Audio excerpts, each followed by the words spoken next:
Bruh. So when I go shopping like this essentially. Not minus the sunglasses. I go shopping like this. I've shopped with sunglasses on, but I took them out.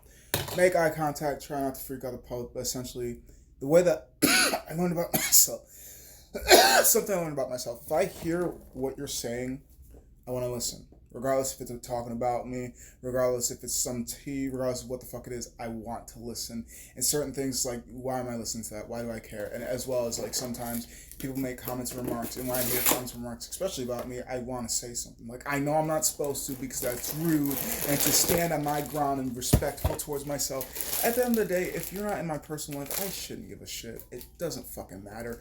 We are just strangers coexisting, so I do this because that as well as it's just overstimulate. It's overstimulating to just exist generally in my mind and in my world. So I figure whatever can keep me from acting too nutty, do it. So that means if I'm gonna go out in public, I do not leave any place without headphones. Like technically speaking, aside from work, because like I will admit, the only time like I will put headphones in the car, but I do not use headphones at work. Although I've seen people use the earbudded ones, I have issues keeping both ear pieces. Which is why I love the over-the-ear headphones, because they're harder to lose. Either individual or just at all. I'm just saying, like, I have to work with who I am, not who I wish I was. And who I wish I was somebody that could handle the little earbud thing in my ears. But that's not Ethan. That is not me. Couldn't be me. So, you gotta adjust and you gotta adapt and just take your notes. And, like, people can get my attention if they want it and if they need it. But at the same time, like, I'm fucking weird, accept it. Or don't. You don't have to. Oh, either way.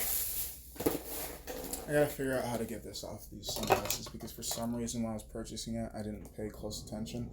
And the lady didn't do her job and do it for me, so now I gotta do the job and figure out how to do it. I don't know. I'm assuming the fire's gonna work or something. And also, I accidentally broke a candle. I was gonna buy it because that's the world I live in. You break it, you buy it type of world. But like, they wouldn't let me buy it, and I was gonna cause a fiasco because I figured, well, okay, it's out of my hands, literally and metaphorically. So I was like, okay. So I thought, well, I was nice. Why weren't you nice? It's like you got painted nails when you're a very elderly lady, and I don't know, life's crazy. You don't know why they dislike you, and they'll never tell you the truth. They'll tell you whatever makes you feel comfortable. Most of the times, I want the truth, not comfortability. And the truth sometimes is uncomfortable. But I'd rather the uncomfortable truth than a comfortable lie. Always and forever. No, I'm not.